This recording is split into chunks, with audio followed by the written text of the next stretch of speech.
Thank you, Dr. Zaft. Thank you, Dr. Zaft, and a big welcome. Good morning, good afternoon to everybody, spending some time with us today from across our beautiful country. And on behalf of BJA, the National Law Enforcement Knowledge Lab, and the Smart Policing Initiative, just a big welcome. As Katie said, my name is Kate. I am the BJA Senior Policy Advisor over the lab and SPI, and it has been a real privilege for me to oversee the dynamic work that's underway at both initiatives. But first things first, a big thank you to the team at NPI and CNA and IIR for partnering to bring you this webinar today, where we will be highlighting the groundbreaking work that took place at the Tempe, Arizona Smart Policing Site. Tempe delivered its own de-escalation training and conducted one of the few rigorous evaluations of de-escalation to understand outcomes such as use of force, community satisfaction with officer interactions, and officer safety. BJ's Smart Policing Initiative supported this work between 2017 and 2021. The Tempe Initiative demonstrates the incredible impact that police research partnerships, when they're done well, and authentically, can have on local communities, and how they can expand what we know about effective policing practice and provide us key insights on how law enforcement agencies can implement similar initiatives with the lessons learned and that we share with all of you today. So I urge you to read more about Tempe's experience after today's webinar in the recently released SPI Spotlight Report, which is available on the SPI website, which is smart-policing.com. Thank you, and I will pass it over to our speakers today, starting with Dr. Michael White, who helped lead the Tempe de-escalation training initiative. Mike? Thank you, Kate. As Kate said, my name is Mike White. I'm a professor at Arizona State University, and I was the lead research partner on the Tempe SPI. So we're gonna tag team this presentation a bit. My co-presenters include Dr. Carlena Orosco. Carlena is now an assistant professor at Cal State Los Angeles. At the time we carried out this project, she actually wore two hats. She was a crime analyst at Tempe PD, and she was also a doctoral student of mine at ASU. And then we also are very pleased to have with us Assistant Chief Dane Sorensen of the Tempe Police Department. Dane, at the time we carried out this project, was lieutenant commander over the training unit, and he was intimately involved in really each phase of this project. So, if we could go to the next slide, I think, we're going to try to keep this informal and conversational. Uh, Katie mentioned the Q&A function, so please, if you have questions as we're running through this, just fire away and we'll try to handle them right on the spot. Um, the as Kate McNamee said, what we're talking about here originated as part of a smart policing grant. Tempe received the grant back in 2017, and the what we pitched to do in that original grant proposal, and in fact what we did, really involved three things, and it was the design, delivery, and evaluation of de-escalation training. And we're going to talk about each phase today. So Carlena's going to take the lead on the design phase, and I'm just going to mention briefly a bit on each one before we get in deeper on each category. What Timmy had the leadership decided from the start to do was to not take an off-the-shelf de-escalation training program. Rather, they wanted to build their own. They wanted to take the time to customize a training that really was best suited for their department, their officers, their community. And Carlene is going to talk about some of the key components of building the curriculum. The delivery phase, the actual training, what it looked like, what was involved. Assistant Chief Sorensen is going to take on that part. And this was not your kind of everyday de-escalation training. Rather, it was designed to be comprehensive, intensive, sustainable.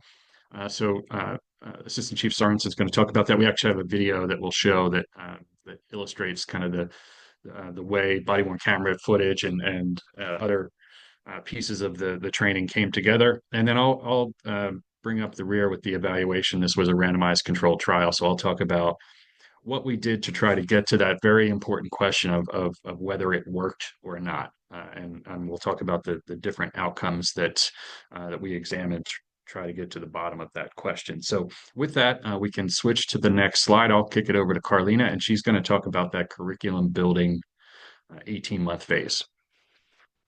Thank you so much, Dr. White. I appreciate it. So hello, everyone. I'm Dr. Carlena Orosco.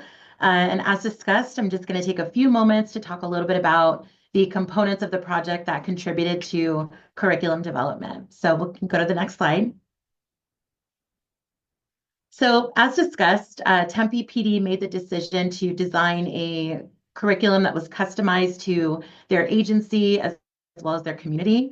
So before we even got started with this curriculum design process, a curriculum committee was actually formed. And this committee included several peer-nominated top de-escalators, which I'll talk about in just a few minutes, and a research team from Arizona State University, curriculum instructional designers, as well as other sworn personnel across ranks and different units of assignment. So the committee initially felt it was first very important to see what was out there in terms of de-escalation training, as well as to visit with other agencies that we knew were actually implementing de-escalation training or had some type of directive regarding de-escalation. And so that was kind of the starting point rather than starting from scratch. So what we did is we sent several sworn members of the committee to trainings that existed, a total of 22 trainings. 5 were held online, 4 were held locally, and there were 13 held nationally. This included visits to other agencies, such as the LAPD, which was doing a lot of innovative work with de-escalation at the time, and still is. So these training sessions were not limited to law enforcement training. Some were a little bit more general in terms of de-escalation, and some included speakers from the field of education, the medical field as well. And so we wanted to make sure that we were getting kind of the full extent of de-escalation training that was available. So once attendees completed the training, we asked them to fill out this form. You can see the front page here. And this included their expectations for the training, if they felt it was beneficial, whether they would recommend the training, and if there were any elements that they felt could be adapted to the TPD curriculum. So the data from these forms really helped us to identify any relevant components that could be implemented or adapted to the curriculum that we were going to build. And from these, themes, we're able to identify some focus areas such as communication, emotional intelligence, and officer safety. We can go to the next slide, please. So another very critical aspect to this project was the harnessing of local expertise while developing this curriculum, specifically from those that were considered excellent at de-escalation in the field. So to do this, the ASU team, we attended shift roll call briefings for every squad, every shift, and we asked all sworn personnel to anonymously nominate 3 coworkers who they considered to be highly skilled at de-escalation. This resulted in a list of 136 officers who were nominated at least once.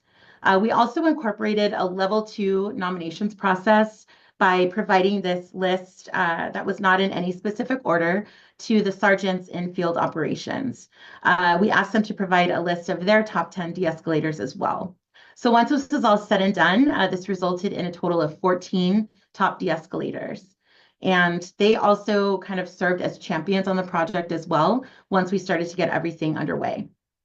So we spent a lot of time with these top de-escalators. We observed and documented 166 interactions across 44 ride-alongs, lasted about 5 months, and we captured over 100 variables for each of these interactions.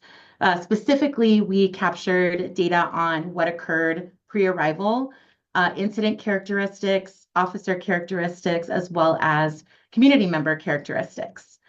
We also conducted one-on-one interviews with each of the top de-escalators to understand their attitudes, perspectives towards de-escalation, barriers to effective de-escalation, and we wanted to learn a little bit about their own experience in the department and outside of the department as well. And then finally, we facilitated 2 focus groups with these top de-escalators. These consisted of just open-ended, informal discussions of de-escalation, as well as an in-depth review of body-worn camera footage. Next slide. And lastly, we felt it was very important to understand the perspectives on de-escalation among all sworn personnel in the department. So, or all those assigned to field operations, rather. So over several months, we once again attended the roll call briefings for all shifts and squads, and we requested that they complete a de-escalation survey. So this talks a little bit about, we did this in fall 2018, summer 2019 as well. And this survey had 106 questions related to tactics officers use to de-escalate, the importance of each of these tactics, the frequency of tactics, so which tactics do you use and how often, as well as just overall perceptions of de-escalation training.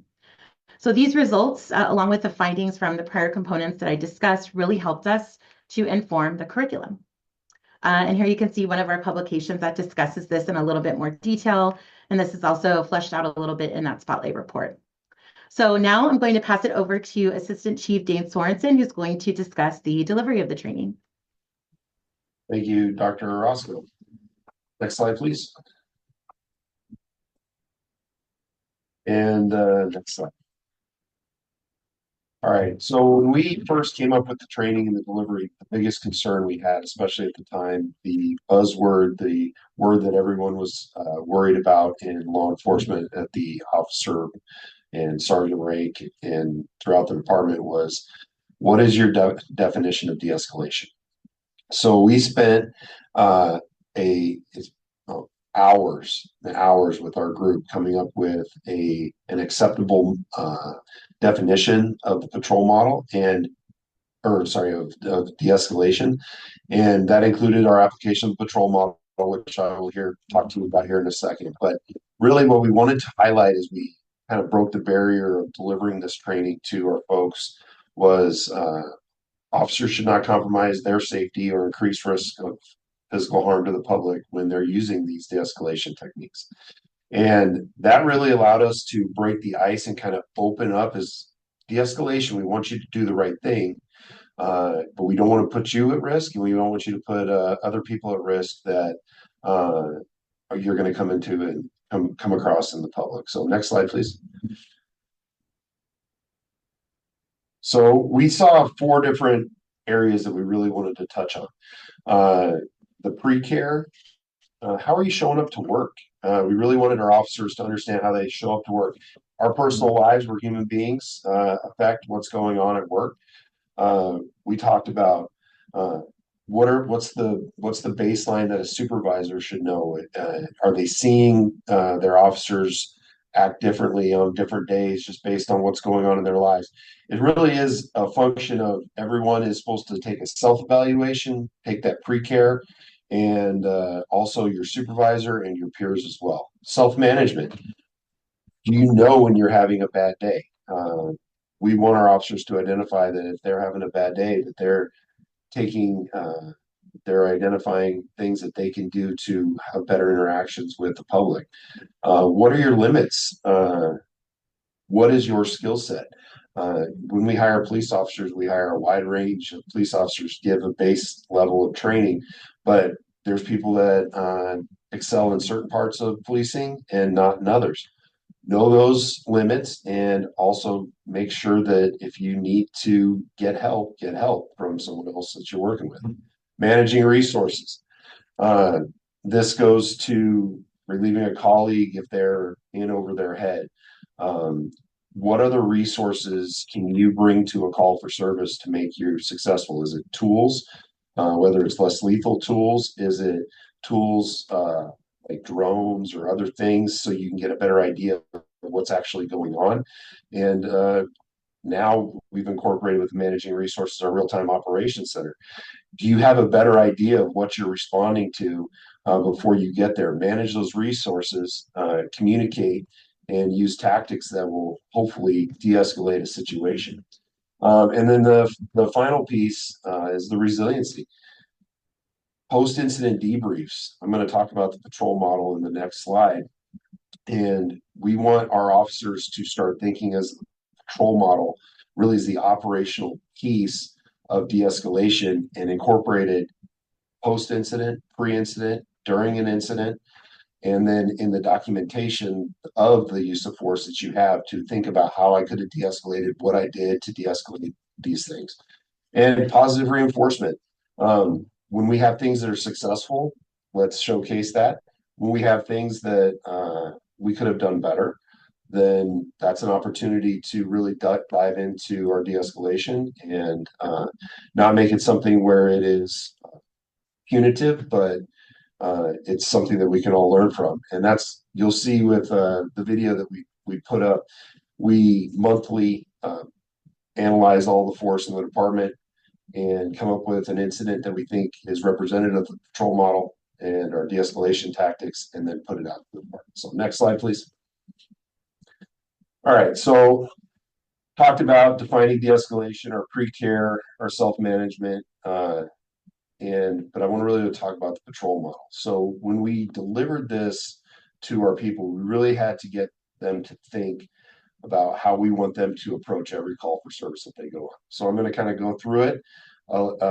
Patrol is an acronym for planning, assessment, time, redeploy, other resources, and lines of communication. So for planning, anytime you get a call for service, let's say it's a shoplift at a Walmart that we're going to go to. We want our officers to plan. Okay, is the suspect in custody? Are they in the security office? Are they still in the electronics department, putting things in, getting ready to go? What's the plan when you arrive? Do you need another officer? Are you going to park right in front of the building? Are you going to park down the way?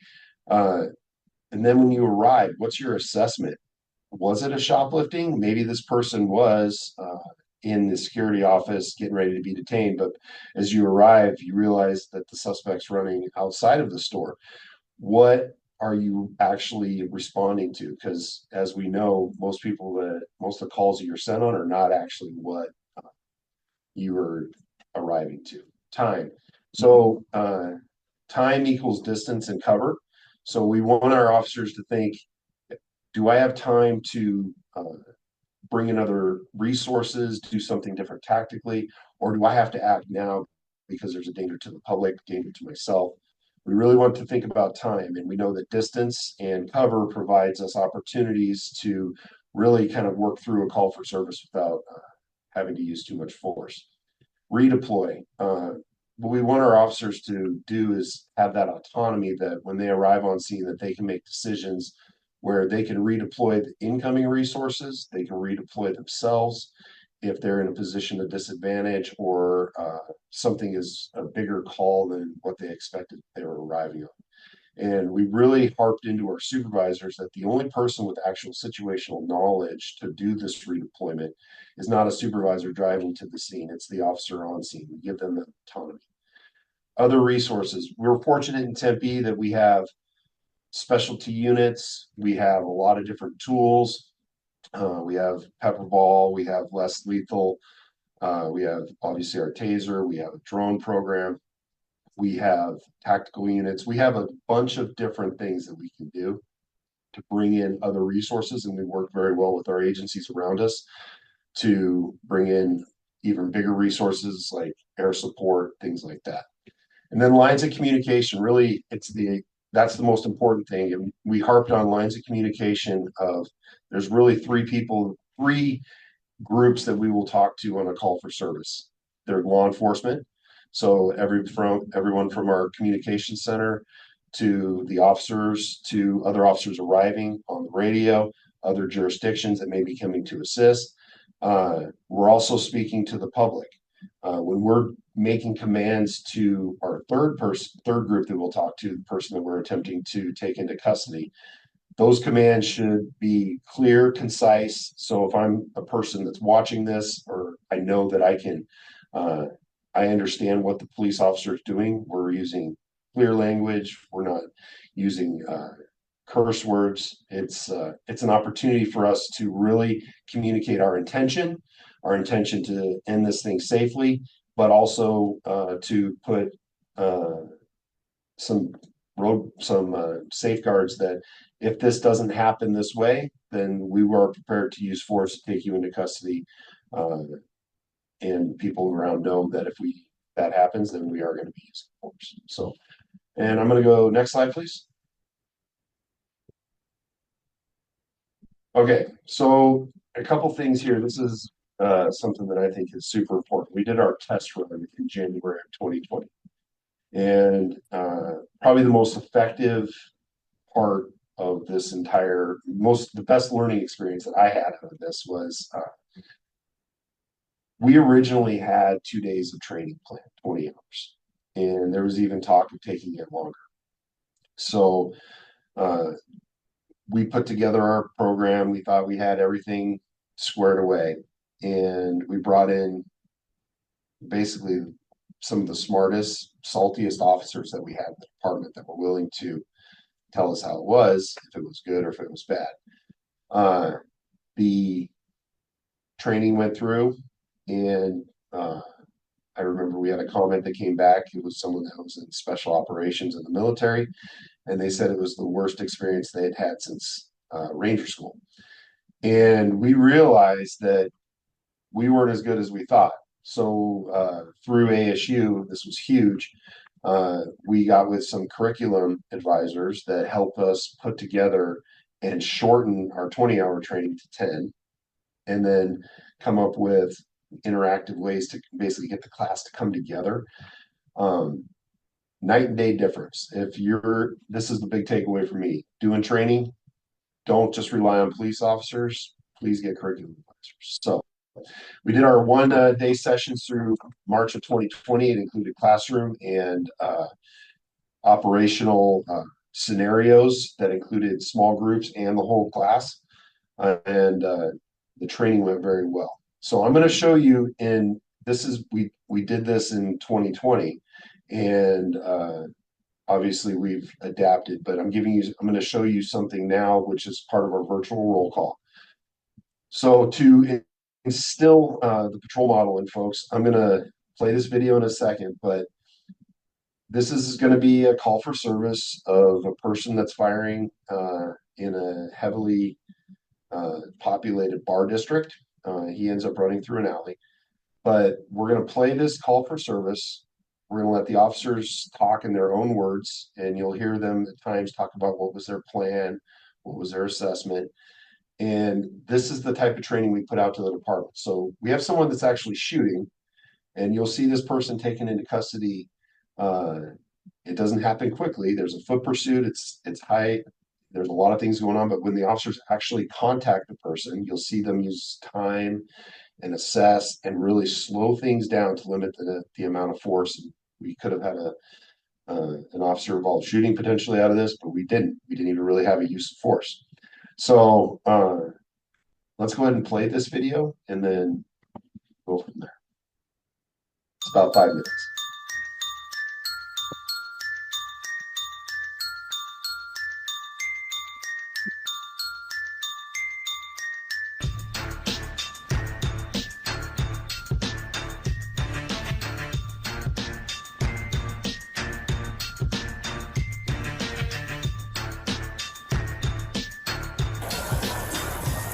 Watch that guy right here! Hey, he jumped up inboard in no kick. White guy flannel. Hey! Drop it! You're gonna get shot! 1-8 gunpoint, he's running behind Pat Tuesday. He's going towards 650. Hey! Drop the gun! Drop the gun! Drop the gun!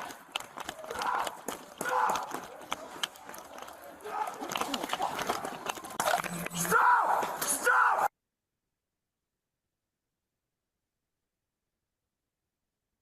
What are you talking about? It wasn't running. I was running. I got your gun. All right, grab his right hand, come around my side. I was running. I got this. All right. Here. Do you want to pull him straight out? Someone I got this arm. All right, cool. Someone had a gun. All right. I got your gun. I got your gun. I got your gun. All right, grab his right hand. Come around my side. I got this hand. I got this hand. All right. Mike 71. You want to pull him straight out? Back of I got this 640. arm. I got this got arm. one pinned. That's the guy with the flannel. We're still trying to work on getting him detained. Pull him straight forward. Someone. Okay. Hey, is this guy the actual shooter? I saw him. He threw it over there. All right. You saw him shoot? No, I saw him throw something over there. Hey, Joe, I'm with you. Steve. I gotta stay here because I got Dane's gun. All right.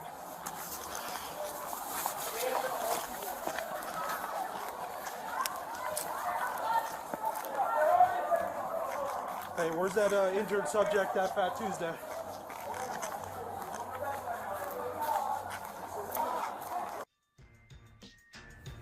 Upon hearing the gunfire, my plan was to respond towards the direction of the gunfire, knowing there is a heavy population of patrons in the area. I immediately believed there was a possible active shooter at the rear of the business on the patio. My plan once I arrived was to end the threat to preserve life. I felt the need to act immediately to end the threat due to the rapidly evolving situation. Creating more time could have potentially created more danger to innocent bystanders. Upon my arrival, I located the suspect who was still in possession of the handgun, who then began to flee from me on foot. As the suspect ran around a corner where I lost sight of him, I heard Officer Ladine's voice yelling at the suspect. At this time, I stopped pursuing as there was potential I could have been downrange from responding officers. Once I saw it was safe, I redeployed and assisted in detaining the suspect. While I was in pursuit of the suspect, I used my radio to give responding officers the suspect's description and the direction he was running. With the information I provided, it helped the officers respond to the appropriate location and capture the suspect. I was at the northwest corner of 6th Street and Mill when I heard numerous gunshots. It sounded like to the south of me. I turned around and followed other officers toward the sound of those gunshots. My initial plan was to locate and stop the shooter. Officer Guajardo got the first eyes on the suspect. He advised he was running through the alleyway near Fat Tuesday. I circled around with 3 other bike officers on the west side to go ahead and contact and stop the shooter. The alleyway where we located the shooter was very dark, so I had to assess and try and positively identify that suspect.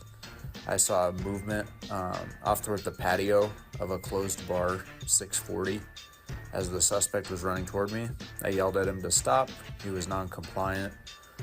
I wasn't able to positively identify whether he had or did not have the gun at the time. He tried to cut between me and a brick wall to get past, at which point I pinned him in between the wall and myself. The time in the scenario was very minimal until I was able to get him smashed up against the wall, at which point we were able to slow down, redeploy, get the other officers who were with me involved, and communicate that, hey, we can pull this. So the video goes on for another 7 minutes, but for time, we're not going to play the whole video. They end up interviewing the sergeant, so we get a supervisor perspective on how they're using the patrol model. And we just really try to ingrain this into our people. And we just recently changed actually our use of force reporting, that in the de-escalation drop downs, you have to actually, what was your plan? What was your assessment? What did you do for time? So we're trying to make it a part of the DNA of the department. And through doing this training, doing the ongoing training, making sure our policies align, it's something that has worked well, and is also something that we're constantly evaluating now 5 years later, essentially. So next slide, and I think I turn it over to Dr. White.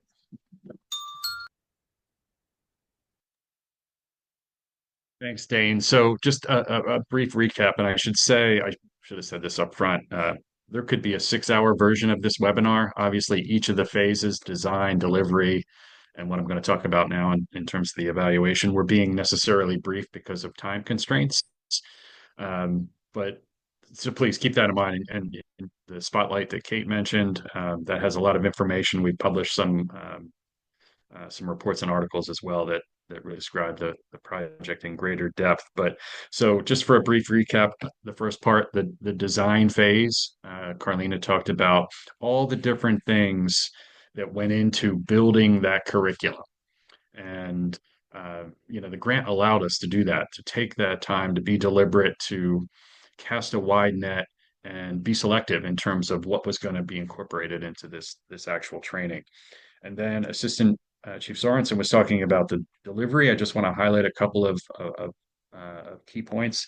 Obviously, the patrol model is central to this, and Dane, I think it was the LAPD where you discovered that patrol model. So we definitely want to acknowledge the LAPD for their uh, for allowing us to borrow it, I suppose. The training is as Assistant Chief Sorensen described it. I mean, clearly the video shows some of the tactical aspects to it, but there was a huge portion of that training that was focused on, I guess, what we would call the soft skills. So patience, active listening, emotional intelligence, managing your own emotions. So this was all kind of built into it and presented with the patrol model. And it certainly wasn't a one and done, go to training for 10 hours and then that's it. The video that Dane just showed is used in training, and there were other videos that were created and used back in 2021 that are shown at roll calls and are used to re-emphasize the key components of the training. So that's my brief recap of the first two parts. Now let's get to the third part, which is the evaluation, which is how on earth do we figure out the answer to that question of whether this training worked or not. And if you go to the next slide, I mentioned it was a randomized controlled trial. So officers were randomized to either receive the training or not. And there were about 100, just over 100 officers in each of those two groups. And then the evaluation, of course, then was based on a comparison of outcomes between the group of officers that got the training and the group of officers that did not. And we believed very strongly that we should not put all of our eggs in one basket. We should not hang our hat on one specific outcome. So we attacked this question of whether it worked or not from a variety of different angles, perspectives, and data. And you see those on this slide. And again, I'm going to be necessarily brief in terms of talking about what we found, but we did surveys of officers, anonymous surveys of officers, both before the training and after the training, asking them about what they believed was important in terms of de-escalation, how long or how often they use de-escalation tactics. So getting their perspective, the officers' perspectives over time. Obviously, we used administrative data from the department, use of force data, complaint data, injury data. The other thing we did, though, and I think this was really important, is we talked to community members.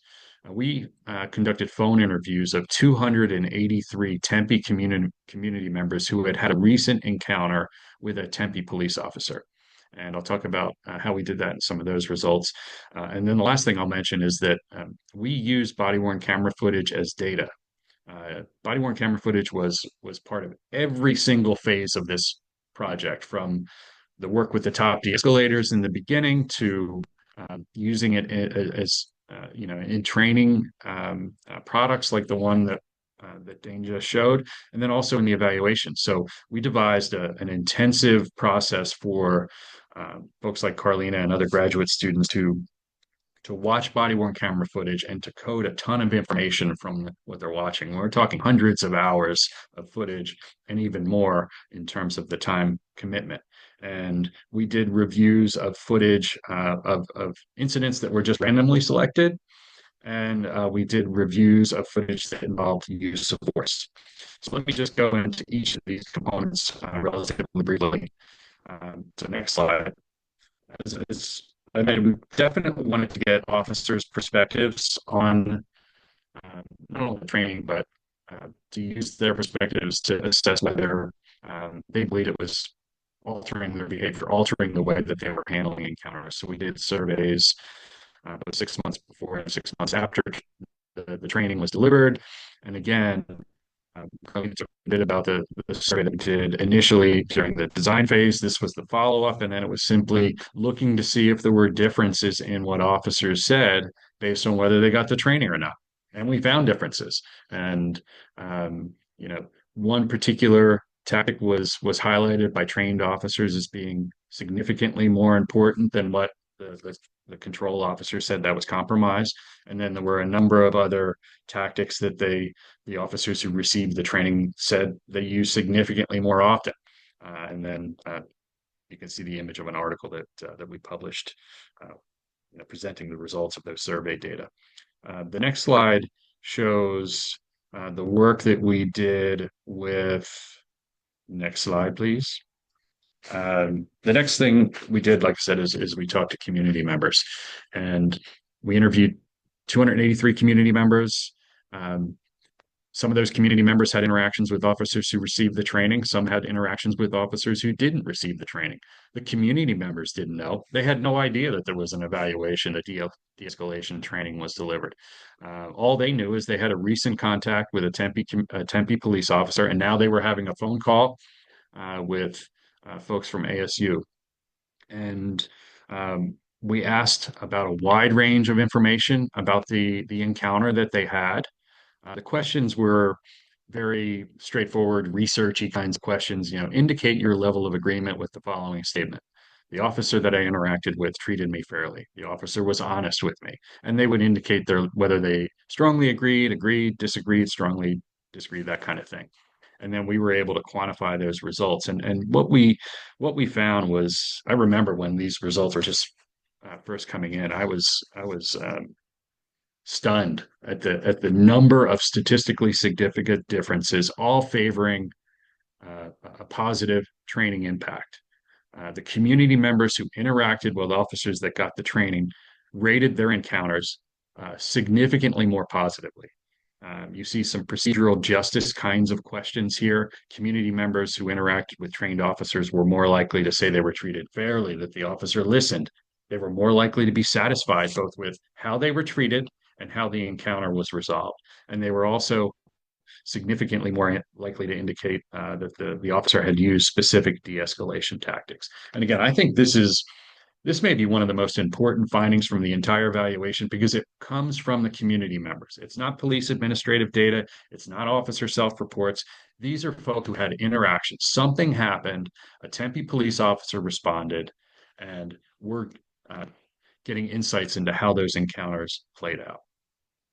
Next slide.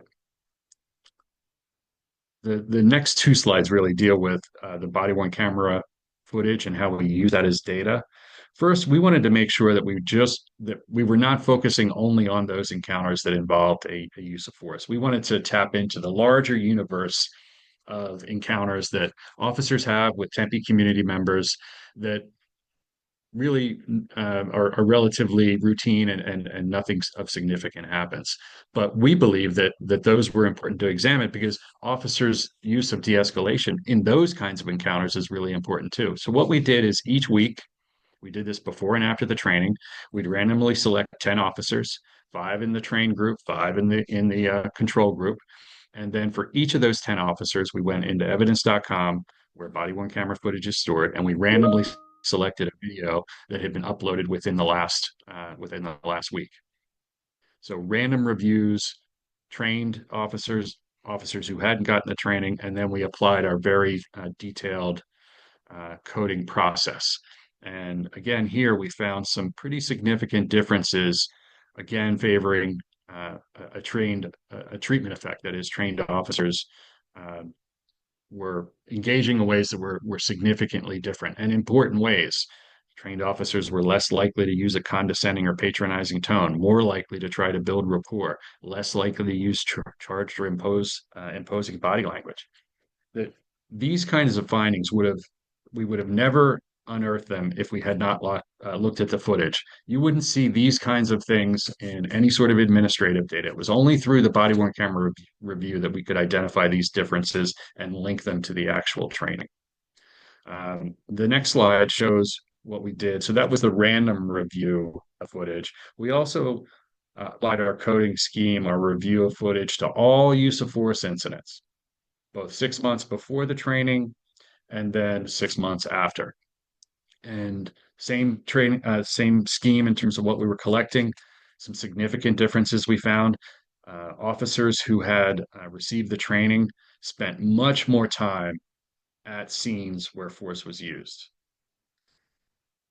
Dane had mentioned in his discussion of the definition. One of the big criticisms of de-escalation training is that critics believe it's going to put officers at risk. They're going to be more likely to be injured because they're applying de-escalation techniques. So we looked at that, and officer injuries were very rare, very uncommon, and officers who received the training were at no greater risk uh, of injury because of that training.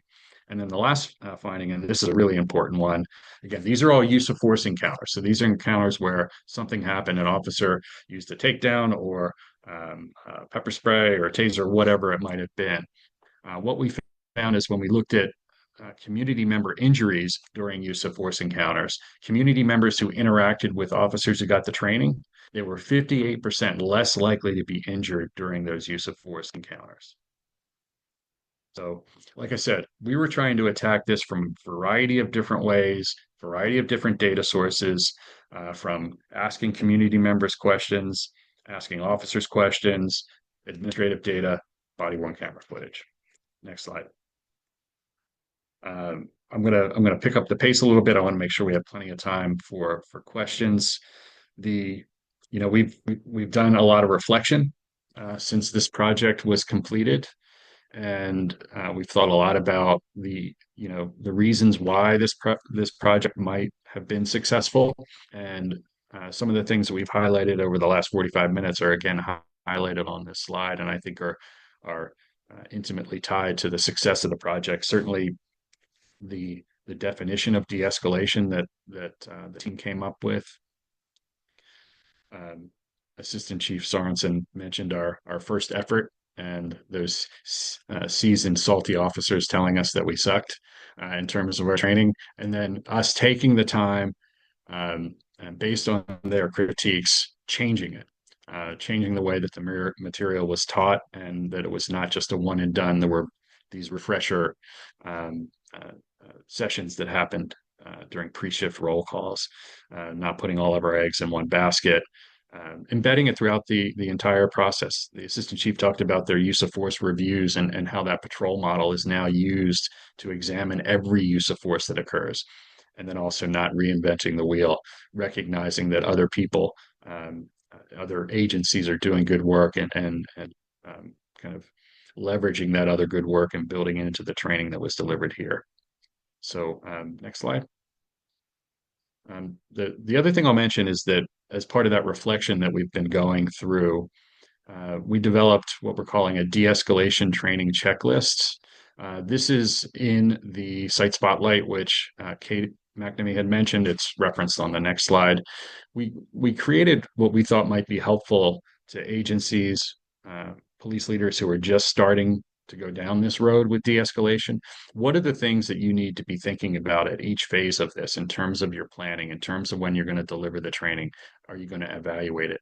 So this checklist is kind of a grocery list, if you will, of all the major issues that should be considered as you go down this road.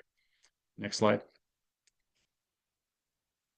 I don't want to spend too much time on that checklist, because if you do want to take a look at it, and I recommend you do, this is the site spotlight that we've been talking about. You can find it on the TTA Smart Policing website, and it goes into greater detail with all the things that we've talked about today, and obviously we published some other reports and articles that describe different aspects of the project. The last thing I wanted to mention real quick, the next slide, when we were looking at de-escalation training, Carlena mentioned this, we looked at trainings that were given to teachers, to nurses. The de-escalation training has relevance, importance, not only outside of criminal justice, but in other areas of criminal justice, not just for the police. Carlena's dissertation, in fact, explored the relevance and importance of de-escalation for dispatchers. The things that we talk about here, you can think more broadly about how they may apply to other areas of criminal justice, and then obviously other areas of disciplines. So I believe if we move to the next slide, we are done. So I will say, on behalf of the three of us, thanks for your time and interest and patience, and we're happy to answer any questions that may have come in.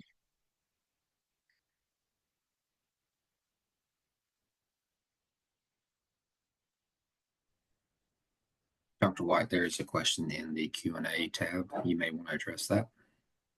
All right. So the question is, what did you learn about the ideal time frame and frequency of retraining refreshers to ensure that the outcomes were maintained? I'll mention one thing and then I'll kick it over to Dane. And this goes, I think, for all police training, not just de-escalation training. We had significant concerns from the outset that if this was just a one and done training, anything that the officers picked up in that 10 hours would over time disappear. So from the start, we recognized that we were going to have to kind of go back and kind of hammer home these points over and over again. So I'll kick it to the assistant chief to give a little more detail. The ideal time frame over the last few years, we're really trying to figure out what that is. So as I mentioned before, we have a monthly video. We analyze all our use of force from the previous month in our force review committee. And so we do put out a monthly video on something that is either an ideal scenario or a scenario where we didn't have to use force at all, but we're kind of hitting all the aspects of the patrol model. Something that we all took from LAPD is to really get something into your department, it has to be part of your everyday. So if you're testing for a supervisor position, you want to be a sergeant, you want to be a lieutenant in our police department, you better be able to speak about our de-escalation program. You better talk about how you have been putting that into effect for yourself, for your peers, for everyone else that you come in contact with. And it is something that we hit every day, all the time. We follow up with yearly refreshers, which can be anywhere from 3 to 10 hours, depending on what we have for our training for that. I hope that answered the question. Thank you, Assistant Chief. I'll stay with you for the next question. Is the curriculum available to use? So this is a big deal that I think that we learned is this is tailored to Tempe. This isn't an off-the-shelf to go to another agency, but our training unit is available to go over what we have and to provide you with guidance. So yes, it is available, and if you email me, I will put you in touch with the right people. Thank you, Assistant Chief. The next question is probably for Dr. White or Dr. Orosco. Was there any difference in de-escalation outcomes of trained officers among individuals who were intoxicated or high on drugs? Outstanding question. And I will say I was a little surprised when we captured this through the body-worn camera footage, both the random review and the use of force videos that we watched. The percentages of people who were intoxicated were, for me, surprisingly low. And we were able to separate that out for encounters that involved the trained officers and the officers that had not gotten the training. And it was under 10%. And Carlena can correct me if I'm wrong, but I'm pretty sure that was the case. Which means there wasn't a whole lot to dig into in terms of whether there were differences among not only then treatment and control, but then within those groups in how the interactions transpired if somebody was intoxicated or high. Carlena, does that sound about right? Yes, that sounds correct. And in addition, we wanted to make sure that this wasn't just a subjective, you know what I mean, as far as categorizing someone as being intoxicated or under the influence of drugs. And so we also had a very strict coding process for those in terms of there was verbal confirmation or verbal expression that this was the case. We did that as well to ensure that there was integrity in those data when we were coding them as well. So it was a very low percentage. Thank you both. The next question, I believe, has already been answered. Is the curriculum, or at least a list of topics that were taught, available? And Assistant Chief Sorensen affirmed that it is available and he'd be happy to share it.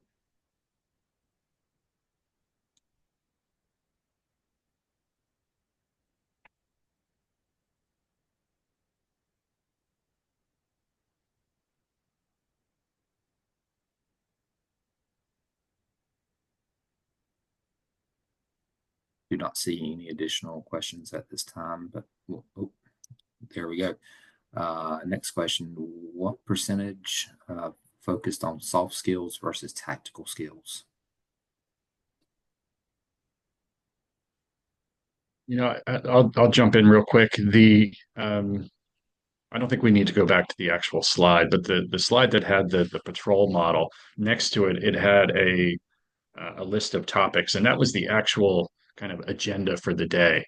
And really, the I would say about half was devoted to the soft skills. The morning started off with someone from leadership, chief, assistant chief, talking about the definition, talking about the training, and then most of the morning was devoted to what Dane described as that kind of pre-care, and then moving into the emotional intelligence. There were a couple of the trainers were, in fact, they were top de-escalators. They were CIT trained, so they infused some of the CIT training into it. So I'd say, even though the patrol model, the technical piece, was infused throughout the entire day, probably about half was also devoted to the soft skills. Dane, does that sound about right to you? Yeah, that was 50% was what came to my mind. And the patrol model piece is the hook that we incorporated everything else into for the officers. So yeah, I'd say probably 50% for the soft skills. Thank you, Dr. White. Thank you, Assistant Chief. Next question, thoughts on officers that may argue that they used force to de-escalate the situation, as noted in de-escalation trainings, when it seems clear that force was not needed or may have been avoided with the use of taught de-escalation methods. I can speak to that a little bit. So the evolution of our training right now, the biggest piece that we are pushing out is time. So do you need to use force, or can you use time to your advantage to make this situation come down? We're very critical of ourselves in this. When we do our force review committee once a month, the committee gets together, they look at the use of force, they look at whether we needed to use force, and we also, do we put ourselves in a bad situation? We really, you don't do well in the force review committee. A use of force doesn't do well if someone's using force when it seems clear that it wasn't needed. And that is something that's addressed right away. And if it's something that's out of policy, it goes to the chain of command for disciplinary issues. But we really spend a lot of time on time and also avoiding force when we can. So that is something that I don't have anything else for that, Dr. White, but that's what we're doing internally right now. Something that we've seen in the last year or so change. Yeah, if I could jump in, I think of it in terms of three categories of use of force. So the first category would be encounters where force is necessary, it justified its use appropriately. That's one end of the scale. The other end of the scale is use of force that's extra legal. It's excessive. It violates policy. It violates state law. Then there's the force that happens that's in between those two, that Some people like to use the term lawful but awful, meaning it didn't violate law, maybe it didn't violate policy, but it was unnecessary. That's the term that I focus on, that it's unnecessary. And I think the question here is getting to that category of use of force. And the use of force reviews that happen every single month are it's designed to capture those types of uses of force don't survive the Tempe Police Department's review.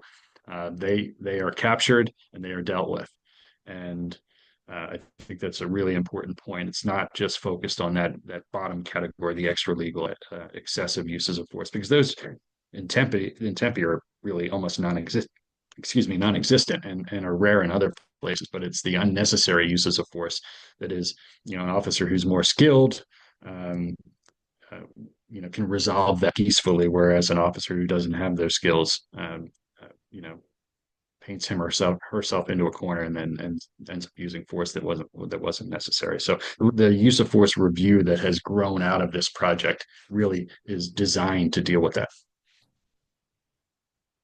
Thank you, Dr. White. Thank you, Assistant Chief Sorensen. Next question. From the research, what was the main reason or perhaps reasons why de-escalation efforts of trained officers did not work? I guess I'd make the argument that it did work here in the case of the Tempe project, the Tempe evaluation, but there have been other evaluations of de-escalation training, and it's been a real mixed bag. There's at least one evaluation conducted by Dr. Robin Engel of the PERF's ICAT training that had some pretty significant findings, like the ones we presented here. But there are other evaluations that found no impact, and I think if you go back to that lessons learned slide that we had, those are the reasons I think that some other departments have not been successful. They haven't engaged, thoughtfully on the definition of de-escalation and how they're going to overcome that initial resistance to that term, that word. As Dane said, we spent hours thinking about, even the use of that word. At one point, I think we even were discussing whether we called it a different kind of training, not de-escalation training. So, from the start, attacking those kinds of issues thoughtfully, collaboratively, those are that lessons learned slide, I think, is really important in terms of trying to figure out why a de-escalation training may not work. Thank you, Dr. White. Next question. You just mentioned CIT training. How do you tie trainings together to maintain consistent messaging, i.e., separate techniques for those clearly experiencing a mental health crisis?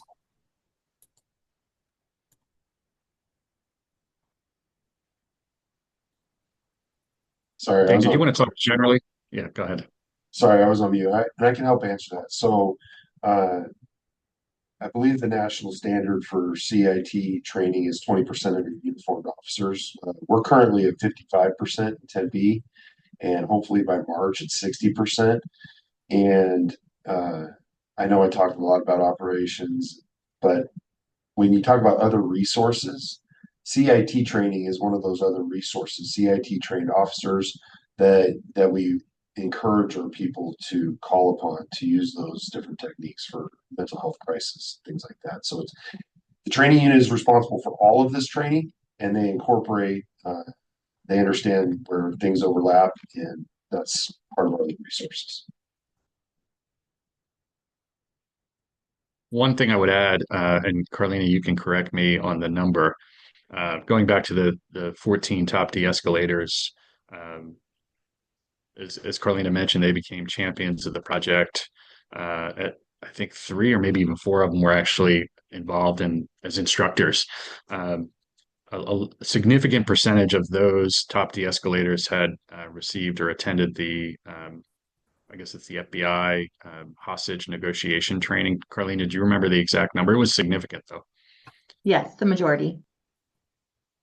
So obviously that training shaped their own views, which then I would suggest then kind of permeated the components of the training they were delivering.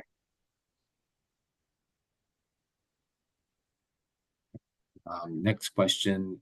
This one we may not be able to answer here, but for this project, outside of the articles posted in the slides, what were some other literature predominantly reviewed for this project? There are a couple of things I would point to. We didn't have a slide devoted to it, but during the design phase, one other thing we did was we scanned all of the academic literature, the gray literature, so government reports and all that kind of stuff, for anything that talked about de-escalation training, evaluations of de-escalation training. So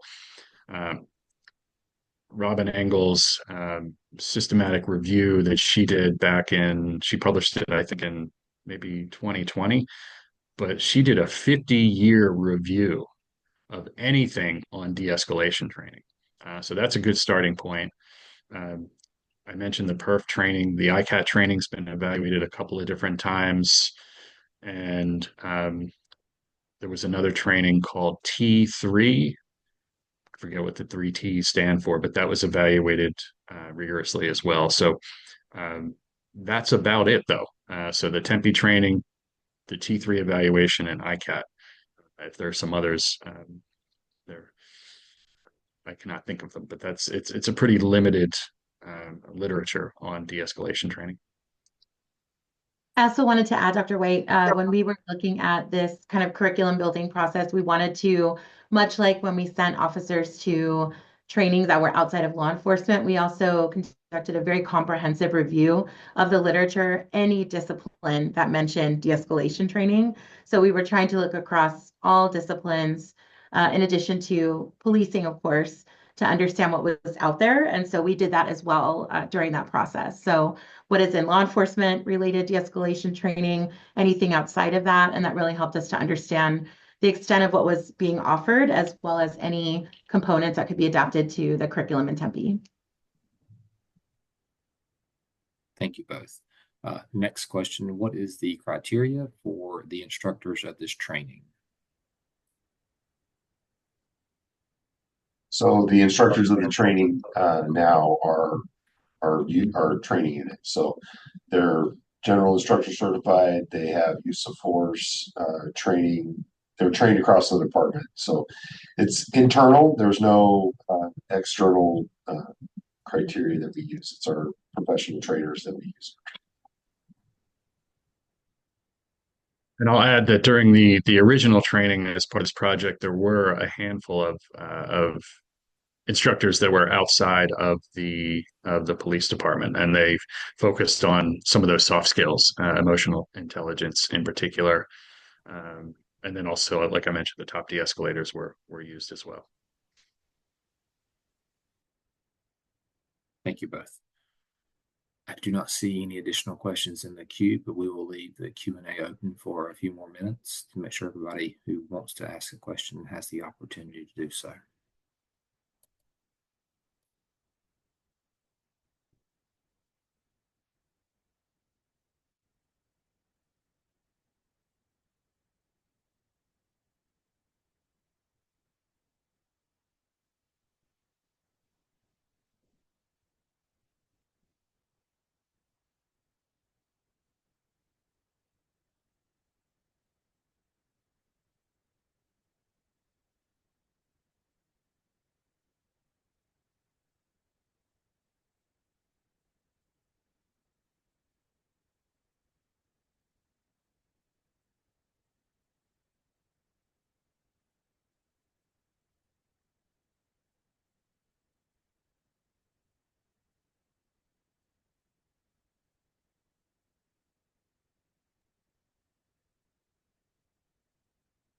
And this is when I know it's time to end one of my classes. Yeah, that's I was getting that same feeling. I was getting that same feeling. I was getting ready to cut in and ask if the panelists had any closing thoughts or final thoughts. And if so, please now. If not, we can wrap this webinar up.